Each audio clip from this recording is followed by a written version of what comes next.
Gold Saucer's Golden Theater brings this play to life like never before. Bro. The fact that I'm so happy, I'm very happy that Jesse's alive.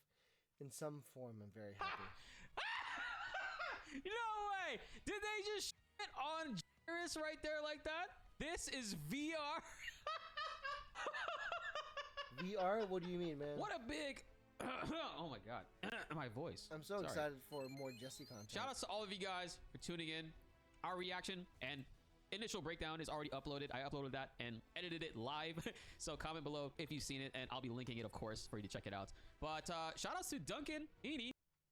He uploaded a new Square Enix blog article talking about the new trailer and more details revolving around it. I love reading these right after because it does go a little bit deeper and breaks down a lot more stuff that we might have missed or just glanced over. This crazy shot of Aerith. Aerith's eyes are so big. Did you guys notice that? Did you guys notice how big her eyes are? She knows what's gonna happen. She knows that will happen.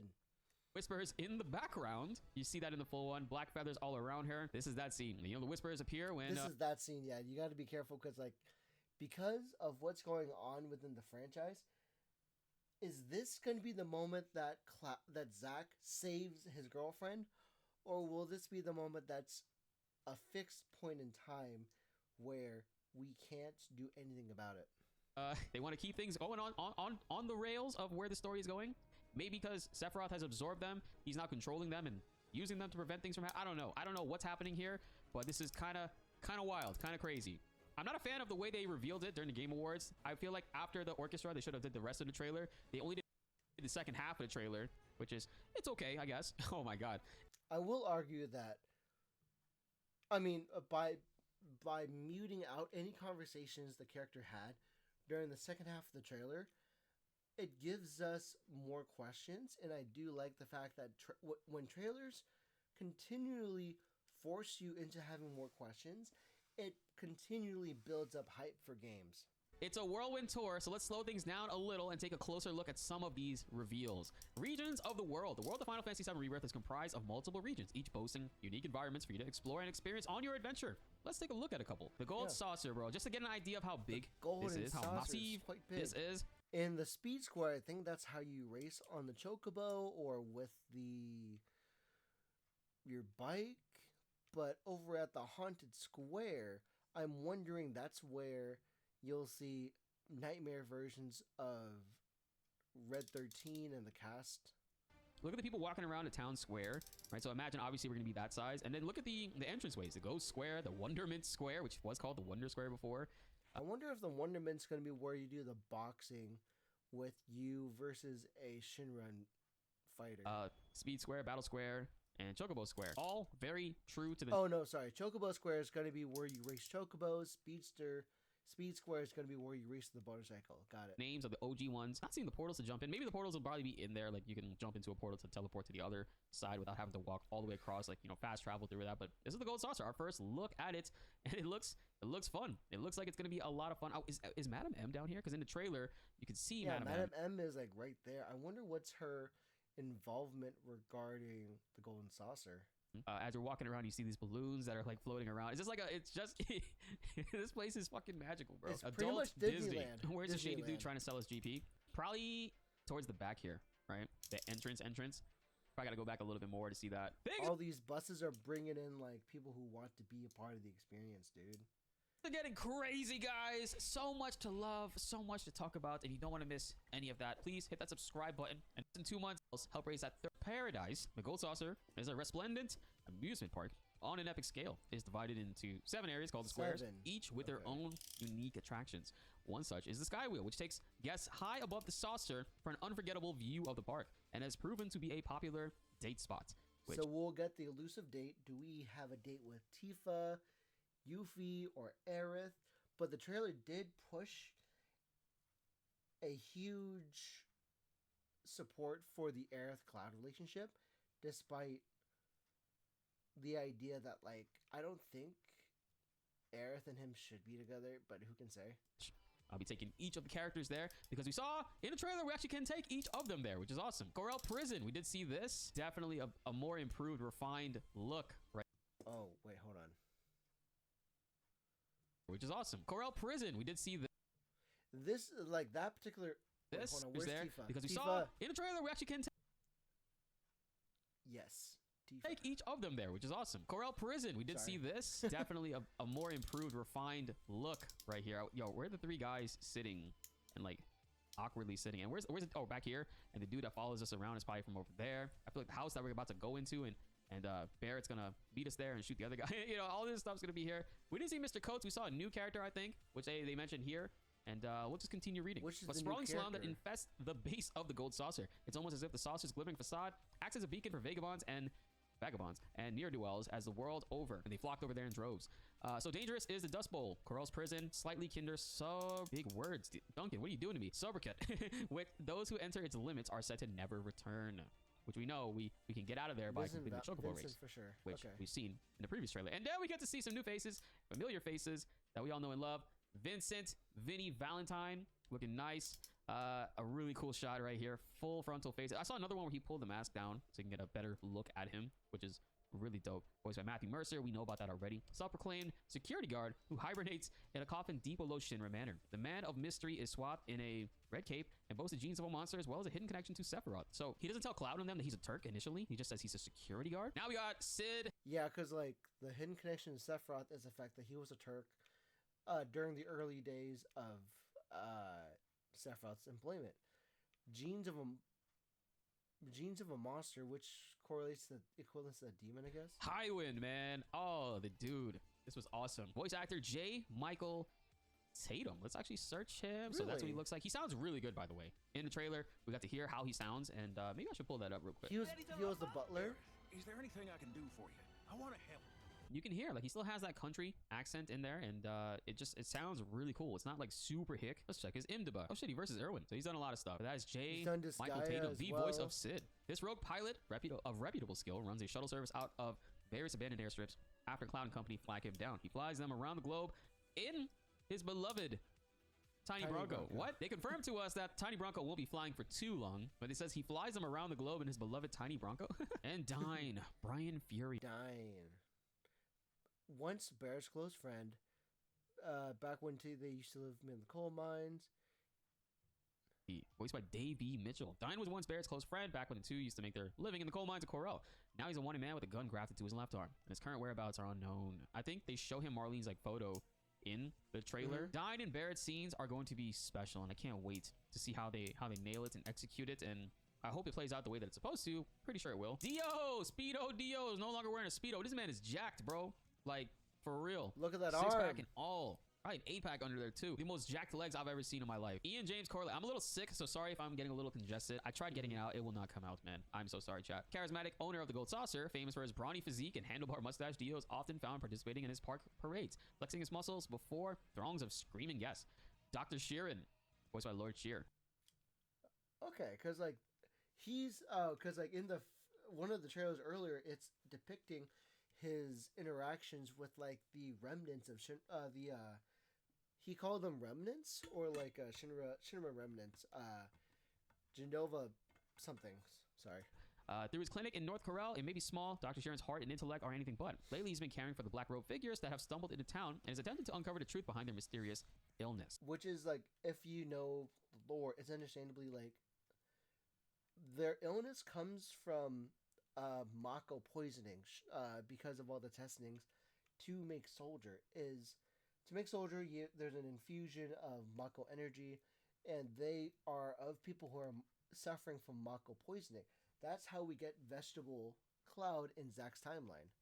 We do know in Traces of Two Paths, the Tifa and Aerith prequel book of FF7, which is officially canon, this is the doctor that helped fix Tifa's sternum before sending her out to get a skin graft in Midgard, which she then woke up from in a coma in Midgard.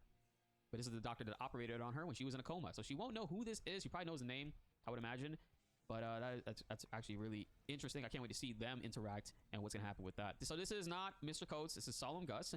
Voice actor is Jonas Scott. Sleazy Kingpin of Coral Prison. Gus is as flamboyant as he is smooth talking. Add to that a healthy dose of showmanship, and it's a little wonder to the dregs of the Dust Bowl that have flocked to him. So he probably changed his name. I mean, he's got the same skin tan, same green outfit, and kind of a whitish hair. Did he have white hair down there in Coral Prison, I think? But Solemn Gus. And we got Biggs. Biggs has a new look. I mean, I say Like it's really interesting to where like I want to see where it goes with Biggs. New look, but it's really just he unfolded the bandana as a scarf, and he's wearing a jacket, and it looks like he has one arm only. I think he does have an arm here. Sounds like Brianna to you. It's not Brianna. It's they One showed on arm? stage the woman that sang the song. I think they even say it up here, like performed by Lauren Alred. This is the woman that was singing it live, and it's the same woman singing it. It's she wrote a song, or she sang a song called Never Enough from The Greatest Showman. Yeah, Biggs looks dope. This is a cosplay I could do. I could do that shit. After surviving the fall of the Sector 7 plate, Biggs awoke to find that he is the last remaining member of the ill-fated anti-Shinra rebels, Avalanche. Having recovered from his injuries, he now seeks his revenge against the company that murdered his comrades. Oh, yo, Biggs. Yeah, because like he has the biggest impact from this incident because, again, in his timeline, he thinks he's the only survivor but I want to see him meet up with Jessie because we see her dancing. I don't know where Wedge is in this instance because it brings on to the idea where if you allow Zack's timeline to survive, you save lives versus it's going to be, I feel like it's going to be a moral contrary to whether or not which timeline is allowed to live. And if you fuse them, not everyone's happy, and we'll see that in the final game. So everybody that dies, you think everybody that died got put into Zack's timeline? I wonder. And the people that are there are like with Cloud and swings. Blade, She swings the Moogle Moon around and dunk. then dunks him on top of the enemy right at the end. Or is it Summon combat, summon materia access power to God. In really interesting style, resplendent red scales. It cuts off any possible Bahamut Arisen? Okay, interesting. So it's not true Bahamut, but just Bahamut Arisen. Okay. And then attacks at rapid successions can also obliterate foes with magic from the wings, which is really cool. And then there's Phoenix. And then we got Phoenix, a bird possessed of exquisite beauty. This confirms we will go to Fort Condor, the new island. So that's where you're going to get Phoenix, I guess. Interesting. Relationships and bonds of friendship. Nice. So we have options. So this is what's gonna help us cater, like this is how we build the karma system in order to get that elusive date on the Ferris wheel, to where depending on the bonds and friendship, like depending on how often you say yes to people, that's gonna build your karma to the point of us having a date on the Ferris wheel. Reactions and the way he responds to other players while conversing will affect their relationship. Multiple options. We always had 2, 3, but now this is like taking on a Mass Effect look as far as like the HUD for that goes. Want to climb the clock tower together if I have to? Sure. Let's. I'm busy. So there's a neutral, I guess, option right here. The positive and the negative. That's what it looks like to me. Cloud's actions and the way he responds to other party members while conversing with them will affect his relationship with them. With a strong enough bond, you may even reap some benefits. So whenever you're faced with a decision, you might want to think hard about, before responding, especially if it concerns your favorite's character choices. So look at this. This is so I'm wondering, what if I said yes to everybody? Will it be a clouded Ferris wheel trip, or do I have to commit? Date. You have an option here with Aerith, Tifa, Barrett, and Yuffie. Oh, that's so funny. Relationships, Loveless. Oh, that's right. Loveless is a play that's been advertised from the beginning of the game. So, a theoretical production based on the classic poem. It depicts a hero's fight against the Dragon King. And I don't know what is it about this VR experience that's drawing people that we're familiar with. Like, it just pulled Aerith as like Princess Rosa, Barrett is the Dragon King, and apparently Jesse's a dancer. A theatrical production based on the classic epic poem Loveless. It depicts a hero's fight against the Dragon King, a tyrannical ruler of Guardia, as well as his love for Princess Rosa. Thanks to the latest in VR technology, the Gold Saucer's Golden Theater brings this play to life like never before. Bro! VR technology? No way! Did they just shit on Jairus right there like that? This is VR? Okay, so the idea that VR is... So this doesn't confirm that that Jesse's alive. It just confirms it's using your cognitive it's using your relationships that you're aware of to help fill out the characters in the play. That's why you see Yuffie, Tifa, and Aerith dancing for some reason. Ever Max was saying like Jessie is gonna be at the gold saucer. That was his prediction. She is and she isn't. Depending on your relationship with your depending on your relationship, the fellow theater goes, the person playing Rosa may even change. So I'm wondering if I can make Tifa Rosa, or if Barrett becomes Rosa, that'd be kind of fun. Putting a dress on Barrett, that'd be pretty funny. fellow theater goers, the person playing Rosa may even change along with parts of the script. Wow. I would love if Barrett could be Rosa. That would be exactly. That's amazing. what I'm thinking. But, full on, obviously, Tifa, Aerith, Yuffie. Maybe Red, I don't know. Look at Bugenhagen. Yo, Hagen these over. His design is really nice. Inside of the shit of the Junon canon, Haunted Hotel, all shots we've seen, Aerith hugging Cloud. This is probably during the days. Probably during the same fight right here. I mean, Red, Bugenhagen, and Barrett. Cloud probably like sees like the fires down there, and it brings back this memory of Sephiroth. This I can't wait to see this. The way that they're all like dance. I love how they're all like are so coordinated and everybody's participating in this. I hope Barrett participates in this dance too. But he kind of like leaves, he gets frustrated and like dips. So maybe that's after. I don't know. But I do want to see. I will have to randomize who I'm gonna romance in this game. But because last game I put all my points into Tifa, and that's how I got her conversation. Versus if you kept your relationship with Aerith, you get a ghost of her, and she telling you to not fall in love with her. No, we'll see. Barrett and Dine, Brian Fury, and the Teefster. There's not long to wait to experience Final Fantasy VII Rebirth for yourself. The game launches soon. These are things that you can get. Wait, hold on, what? So if you have, there's not long to wait to experience Final Fantasy VII Rebirth for yourself. The game launches. So you're telling me if I can transfer my save data from the PlayStation 4 into 5 and use that save data to like go into. So I'm wondering, based on the following information down here, if it's using information based on your last save, does that mean your choices in remake is gonna affect Rebirth? And then you not only that, if you played both of, I'm gonna probably play Intermission or again if I get the chance to, because not only do I want to play Yuffie's story, but I also want to get Ramuh's summon as well. So like, sure, if I miss out on Leviathan's or Ramuh's summoning materia, that sucks.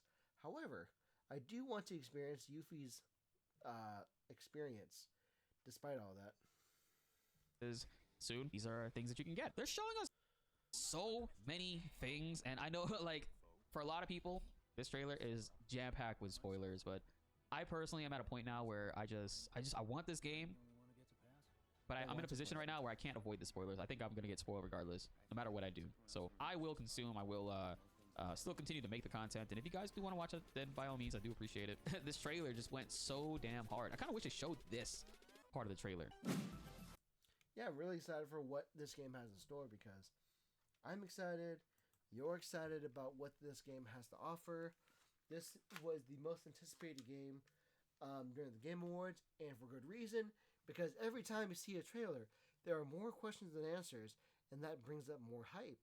That brings on a fandom of like, what if this, can it that, and I'm excited for what this journey has in store for Final Fantasy Rebirth. However, I can't play the game on the PlayStation 5. I have no 5, and it's going to be a long time as it is for me to play Final Fantasy 16 on the PC. So I want to consume it still, so we'll see what happens. I don't know if during the release of the game, I'm pretty sure someone's going to be dedicated and make a movie out of the content of Final Fantasy VII Rebirth. So I'm debating on whether or not I'm going to do my reactions based on certain videos. And like, for example, if I were to format where, hey, my reactions here and there, make notes about what I've experienced, and like make a content say, hey, How do I feel about this? And my reactions, my thoughts about the plot. In terms of like making a plot reaction, I can probably do that. Who can say? I don't know. But yeah, let me know what your thoughts are. And thank you for the video. Bye.